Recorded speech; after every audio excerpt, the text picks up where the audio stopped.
Olá, estamos de volta aqui para tratar com os senhores mais um tema muito importante do nosso direito penal. Hoje trataremos sobre o concurso de crimes, uma matéria prevista no artigo 69 e seguintes do Código Penal Brasileiro. E faço questão de compartilhar com os senhores que acompanham este canal e, excepcionalmente, com meus alunos de Direito Penal da Unicesumar. Então, assim, dando uma ênfase a essa discussão trazida ao lume hoje, eu quero mencionar a todos que tanto o crime pode ser praticado, né, ou ser obra de vários sujeitos, né, como nós já discutimos isso aqui neste canal no tocante à análise do concurso de pessoas, como também, né, um único sujeito ele pode praticar dois ou mais crimes. Né? Então, o tratamento disto pelo Código Penal ele é bem criterioso e aí que surge as nuances referentes ao concurso material de crime, ao concurso formal de crime, tanto na sua modalidade própria quanto imprópria, e também trataremos aqui hoje sobre a continuidade delitiva. Então são temas muito importantes que impactam sobremaneira no tocante à aplicação da pena e principalmente o quantum desta pena a ser cumprida posteriormente pelo condenado. Então a pena a ser aplicada para quem comete mais de um crime, obviamente que ela não pode ser a mesma para quem comete apenas um crime. Né? Não teria lógica nenhuma que uma pessoa que cometa um crime, mediante uma ação única, um desígnio único, tenha uma pena fixada igual ou superior àquele que cometam dois ou mais delitos. E por isso, né, o Código Penal Brasileiro trata do concurso de crimes que pode ocorrer em qualquer espécie de crimes prevista na nossa legislação.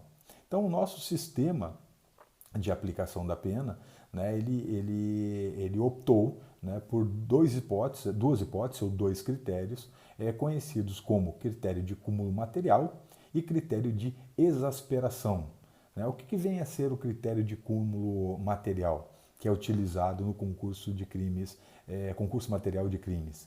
Esse sistema, né, ele recomenda a soma de cada uma das penas de cada um dos delitos componentes das ações do autor do fato. Né? Já a exasperação, ela é própria do concurso formal, ela recomenda a aplicação da pena mais grave, aumentada de determinada quantidade de pena em decorrência dos demais crimes. Existem outros sistemas que não são adotados pelo direito brasileiro. Um deles é o sistema de cúmulo jurídico, cujo modelo determina que a pena a ser aplicada é a maior, né, daquelas combinadas a cada um dos delitos, sem, no entanto, chegar à soma delas. Esse sistema não é utilizado pelo direito brasileiro. Também tem o sistema não adotado pelo Código Penal Brasileiro, chamado critério de absorção, né, que considera a pena do delito mais grave, absorve a pena do delito menos grave, né, que deve ser, em caso nesse sistema, neste critério, desprezada. Então, para que fique muito claro, o Código Penal Brasileiro adota o critério de cúmulo material e também adota o critério de exasperação. Tá? Então, a primeira forma de concurso de crimes prevista no Código Penal Brasileiro está exatamente no artigo 69 do nosso Códex. Então, neste caso, narra o 69 o crime de concurso, os crimes cometidos mediante concurso material. Então, ocorre o concurso material, né, quando o agente, mediante mais de uma ação ou omissão, ou seja, mediante mais de uma conduta, ele pratica dois ou mais crimes, sejam eles idênticos ou não. Então não há necessidade de identidade desses delitos. Então, no concurso material, há pluralidade de condutas e pluralidade de crimes. Né? Fique isso muito claro, são várias condutas, né, e vários crimes em decorrência da consideração do que se trata o concurso material. Concurso material, ele pode ser dividido em concurso material homogêneo, né, quando os crimes são idênticos ou parecidos. Né, por exemplo, alguém que comete, mediante duas ações, dois crimes de homicídio, por exemplo. Ou esse concurso material pode ser heterogêneo, né, quando os delitos não são da mesma natureza. Por exemplo, alguém que comete um crime de estupro, né, e também um crime de homicídio. Então, esta pluralidade delitiva, né, decorrente do concurso material, ela pode ser objeto de vários processos. Esta é uma análise assim, que nós podemos fazer para caracterizar, né, o concurso material. Cada um desses crimes poderia, em tese, serem apurados em um processo independente? Sim. Né? Se sim, né, esses crimes, na verdade, devem ser para fins de dosimetria de pena, de aplicação de pena, suas penas devem ser somadas. O que, na prática, né, ocorre que estes fatos são todos aglutinados por conexão em apenas uma ação penal. E aí, quando o juiz, né, aplica a pena, né, ele utiliza esse critério, né, de cúmulo material, considerando cada um desses fatos como um crime independente, né, e aí a somatória da pena deve ser realizada de forma individual para cada um deles, chegando no montante final da condenação. Aqui é muito importante fazer a menção, principalmente no tocante à extinção da punibilidade, principalmente aqui aventando a hipótese de prescrição. Guardem isso aí, tá? A extinção da punibilidade, ela incide de forma individual para cada crime. Então, suponhamos que a pessoa tenha sido condenada por 4 crimes, né, por condutas individuais, né, cada ação ou omissão individual, cometeu cada uma delas com desígnios autônomos, crimes diferentes ou homogêneos, mas que sejam vários crimes. Para fins de constatação da prescrição, cada um deles é analisado de forma individualizada. Então, portanto, não é a pena final obtida com o concurso de crimes que será utilizada para fins de cálculo da prescrição, mas a condenação individual para cada um deles. Lembrem muito disso, isso é muito importante, né, depois para a discussão desse tema na sequência e também para os alunos da Unicesumar no nosso debate posterior, através de nossas aulas virtuais. Também nós temos uma outra modalidade de concurso prevista no Código Penal, e aí ela se subdivide em duas outras, né, que é a hipótese ou critério de concurso formal, que se divide em concurso formal próprio e concurso formal impróprio. A priori, o concurso formal é quando o agente, mediante uma única ação ou omissão, ou seja, mediante uma única conduta, pratica 2 ou mais crimes, sejam eles idênticos ou não. Né? Então não há necessidade que os crimes sejam da mesma natureza. E aí nós caímos naquele critério de homogeneidade ou de crimes heterogêneos. Então nessa espécie de concurso, há unidade de ação e pluralidade de crimes. Vejam a diferença para o concurso material. No concurso material há pluralidade de ações ou omissões e pluralidade de crimes. Aqui há unidade de ação e pluralidade de crimes. O concurso formal, como já foi sobredito, ele pode ser próprio, né, que parte da doutrina chama de concurso formal perfeito, quando a unidade de comportamento do agente corresponde à unidade interna de vontade dessa pessoa. Né? Isto é, né, quando o agente deve querer realizar apenas um crime, né, e obter um único resultado danoso. Né? Não devem, portanto, existir desígnios autônomos. Né? Então, quando eu ajo, né, eu ajo querendo realizar um tipo penal. Né? Então, eu não tenho a intenção com esta ação de atingir 2 bens jurídicos independentes, mas eu acabo com uma única ação atingindo, por exemplo, 2 bens jurídicos independentes. Já no concurso formal, chamado concurso formal impróprio, né, ou imperfeito, conforme parte da doutrina assim o batiza, neste caso, né, ou neste tipo de concurso formal impróprio, o agente deseja a realização de mais de um crime. Né? Ou seja, ele tem consciência e vontade, né, direcionadas em relação a cada um deles.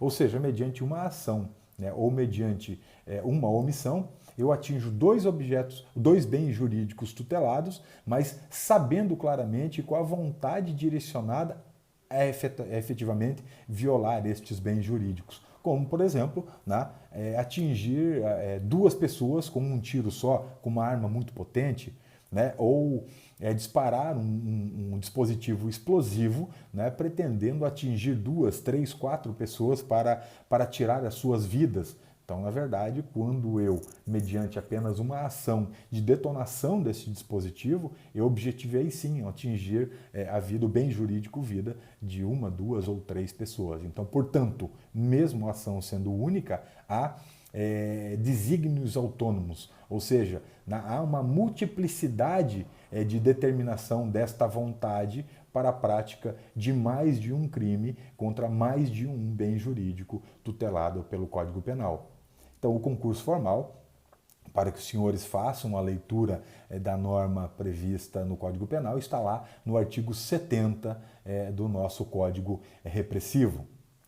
Na sequência, né, tratando de mais uma temática, e eu acho assim que bem tranquila essa discussão no tocante ao que é o crime de concurso, os crimes cometidos mediante concurso material e os crimes cometidos mediante concurso formal, tendo esta leve discussão, né, mas importante no tocante ao que se entende por desígnios autônomos, né, para diferenciar as hipóteses de concurso formal perfeito ou imperfeito, ou próprio ou impróprio, como assim prefira cada um dos senhores denominar essa hipótese de concurso de crimes. Também, na sequência, o nosso Código Penal trata também de uma outra hipótese de aplicação de pena, como utilizando-se o critério de exasperação, né? Lembrando que o critério de cúmulo material é utilizado no concurso material de crimes, no concurso formal perfeito de crimes, já a hipótese de concurso formal é imperfeito, ou seja, quando o agente tem dois desígnios independentes, independentemente, né, ou que ele haja, né, ou tenha duas condutas, seja uma conduta apenas, né, ele responde pelo crime, ele responde por esses crimes de forma individual o critério de aplicação da pena é idêntico daí ao sistema de cúmulo material, ou seja, essas penas são somadas para fins de se chegar à pena definitiva a ser aplicada para esta pessoa no processo penal. A outra hipótese, que utiliza também o critério de exasperação prevista no nosso Código Penal, é a hipótese do crime continuado. Né? Mencionar que isto surgiu muito claramente no século XIV, mas já havia resquícios desta definição, né, do crime continuado, exatamente para permitir à época, né, que pessoas condenadas por vários furtos fossem levadas à morte, que a pena de morte era uma pena muito aplicável àqueles que cometiam mais de um delito. Então, portanto, criou-se um critério, né, que se fala na legislação, um critério fictício, né, de dosimetria de pena ou de aplicação da pena. Então, surgindo esta hipótese do crime continuado que está prevista hoje no nosso Código Penal. Então, ocorre o crime continuado quando o agente, mediante mais de uma conduta, né, seja ela uma ação ou omissão, pratica dois ou mais crimes da mesma espécie, né, devendo eles serem subsequentes, né, utilizando aí critérios de tempo, lugar, maneira de execução do crime e outras questões que possam assemelhá-los, né? Então, que denotem que seja uma continuação do primeiro crime. Então, esta sequência delitiva, né, há que haver um liame entre estes fatos para que se possa, ao final, né, dosar a pena desta pessoa que cometeu diversos crimes da mesma natureza, utilizando como parâmetro a pena de um deles e aumentando, exasperando a pena num quantum determinado. Então, o nosso Código Penal, para que fique muito claro, adotou a teoria da ficção jurídica, né? Existem outras teorias aplicáveis no direito internacional, na esfera criminal, mas o nosso Código Penal adotou a teoria da ficção jurídica para fins exclusivos de aplicação da pena, né? Visando a atenuação da sanção penal, atenta a esta política criminal que inspirou o Instituto. A ideia, na verdade, do legislador é evitar, por exemplo, que vários crimes menores, se cometidos numa sequência muito grande, tenham uma pena igual ou superior aos crimes que tutelam bens superiores para fins de proteção. Por exemplo, às vezes uma sequência infindável de furtos simples, se somados todos e desconsiderado o critério de continuidade, podem obter uma pena, por exemplo, superior a um crime de homicídio. Então, esta teoria da ficção jurídica visa atenuar a sanção penal, principalmente para essas condutas reiteradas e evitando, às vezes, que crimes menores tenham apenamentos ou sanções superiores a crimes de maior potencial ofensivo e principalmente aqueles crimes que ofendem bens da vida superiores. Então, para a caracterização, isso é muito importante que mencionemos aqui, e os senhores depois aprofundem este estudo numa doutrina de preferência, existem requisitos claros para se considerar ou se caracterizar o crime continuado. Então, o primeiro deles, já foi mencionado, seria a pluralidade de condutas, né? Então, o mesmo agente deve praticar duas ou mais condutas, né? Então, existe a necessidade que essas condutas sejam diversas. Ainda, né, exige a legislação vigente a pluralidade de crimes da mesma espécie, né? Então, aqui crimes que se assemelhem, né, nos tipos fundamentais. Esse é um entendimento majoritário da jurisprudência e da doutrina, né, e que por esses crimes que se assemelhem por seus tipos fundamentais, né, por seus elementos objetivos e subjetivos, né, violem o mesmo interesse jurídico ou o mesmo bem jurídico. Então, havendo a necessidade de pluralidade de crimes da mesma espécie, né, e também a pluralidade de condutas, porque se houver uma única conduta, nós estamos diante no crime de concurso formal perfeito. O terceiro requisito da continuidade delitiva chama-se nexo da continuidade delitiva. Então deve ser apurado no caso concreto pelo juiz, né, pelas circunstâncias utilizadas a análise temporal, de lugar, de modo de execução deste crime e outras semelhantes que possam aproximar, demonstrar que houve esta cadeia de crimes cometidos numa série lógica para que sejam colocados, né, como cada um deles como um pedacinho deste quebra-cabeça destas várias condutas daquele agente criminoso. A próxima análise que nós temos que fazer é desmontar, né, esse terceiro requisito de nexo de continuidade delitiva, estabelecendo, né, os critérios e condições de tempo, de lugar, de execução ou outras situações semelhantes para que isso fique muito claro, né, para a análise deste tema para os senhores que estão aí assistindo essa aula. Então, primeiro, condições de tempo. Então deve ser apurado no caso concreto se esta conexão temporal entre essas várias condutas praticadas, se existe uma certa periodicidade, né? Se existe um determinado ritmo, né? Uma determinada lógica temporal dessas condutas desse agente criminoso. A segunda, né, referente à condição de lugar.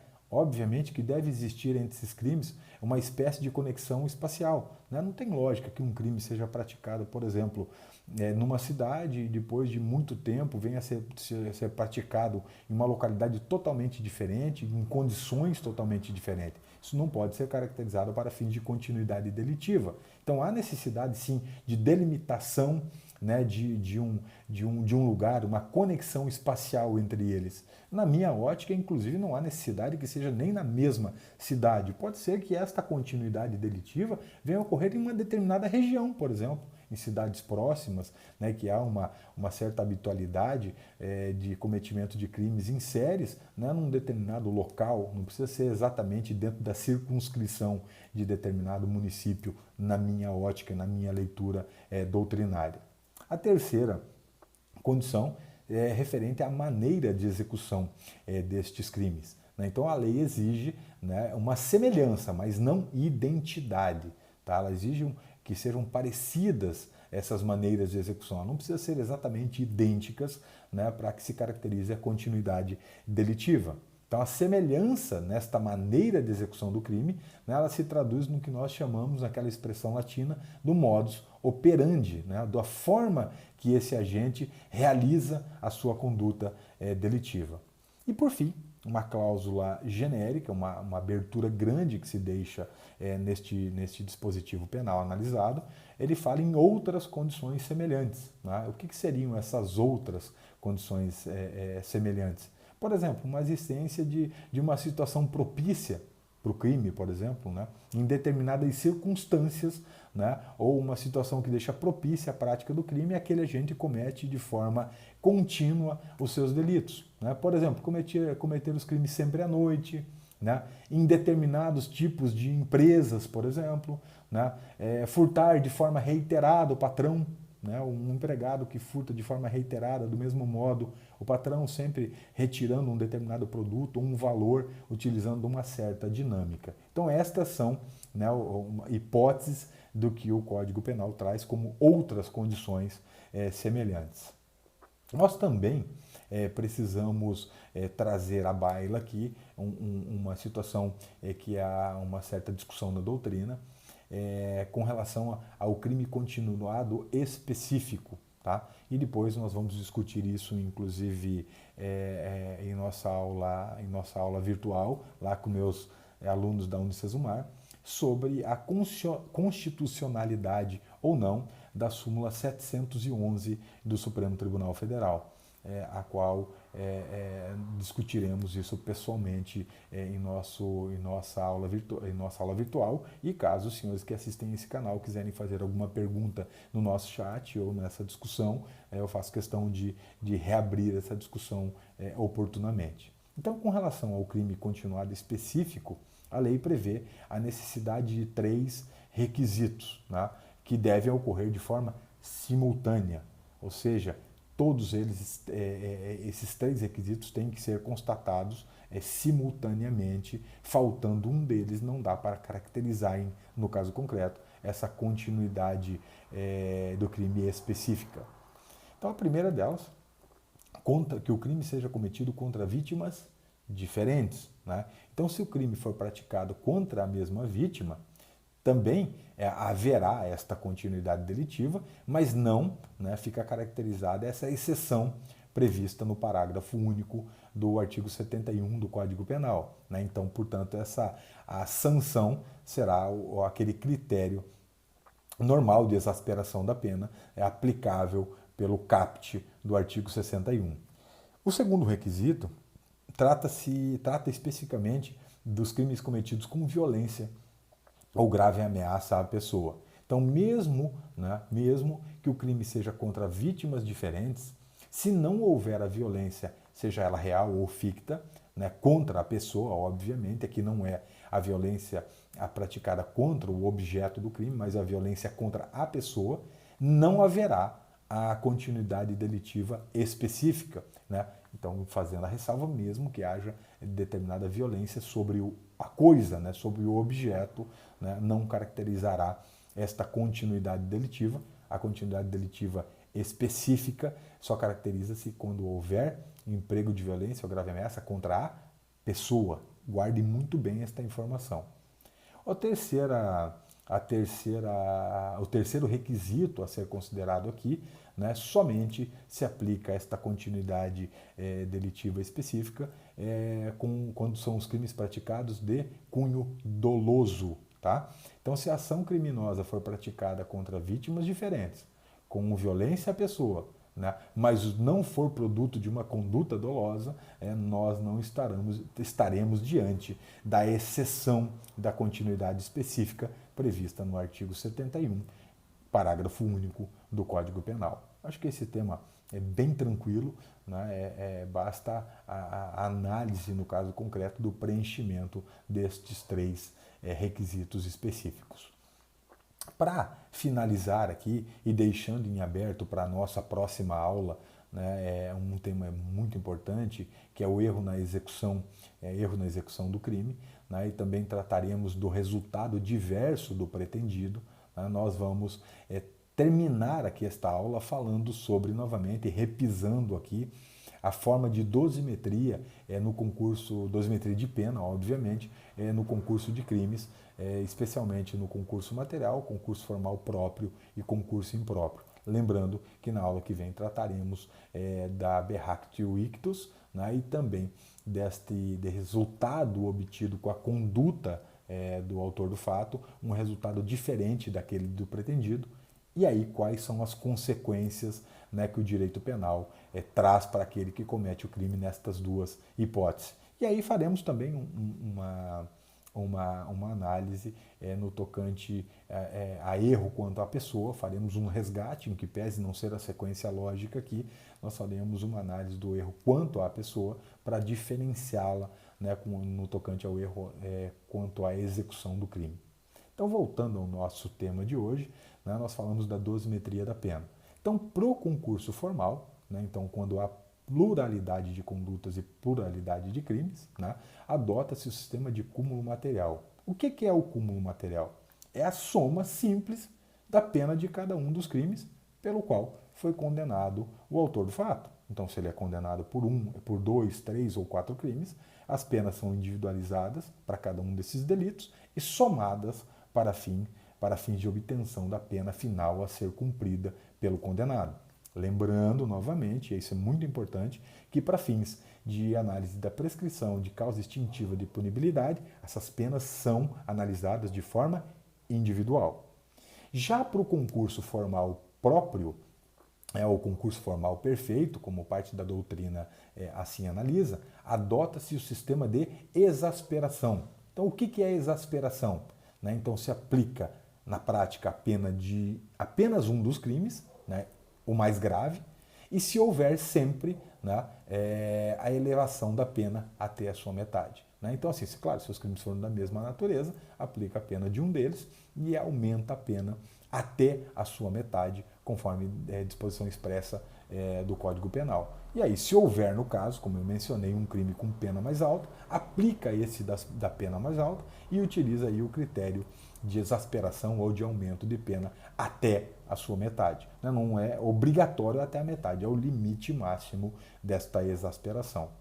Agora temos que fazer menção clara e lembrar aquela hipótese que nós falamos de desígnios autônomos. Lembra do exemplo, alguém que coloca um explosivo num local, pretendendo ceifar a vida de 2 ou 3 pessoas. Apesar da ação ser única, desta detonação de um explosivo, há desígnios autônomos, vontades direcionadas e consciência para a prática de mais de um delito. Então eu quero praticar mais de um delito e tirar a vida de mais de 2 pessoas, 3 ou 4 pessoas. Aí nós estamos diante, mesmo desta conduta única, não há pluralidade de condutas, mas há pluralidade de crimes. E aí nós estamos diante do que a doutrina chama de concurso formal impróprio ou concurso formal imperfeito. E aí anotem essa expressão, desígnios autônomos. Neste caso, adota-se, apesar de ser o concurso formal, adota-se o sistema de cúmulo material. Qual que é o sistema de cúmulo material? Soma-se a pena de cada um destes crimes. Então, ela se aplica como se fosse um concurso material. Já para o crime continuado, o critério adotado também é o mesmo do concurso formal próprio, ou seja, o critério de exasperação, permitindo, no entanto, que a pena aplicada seja elevada até 2/3. Tá? Então fique bem claro isso, permitindo que a pena seja elevada até 2/3. E no crime o crime continuado específico, a elevação permitida é até o triplo. Então fique bem claro isso, a hipótese do 71, parágrafo único.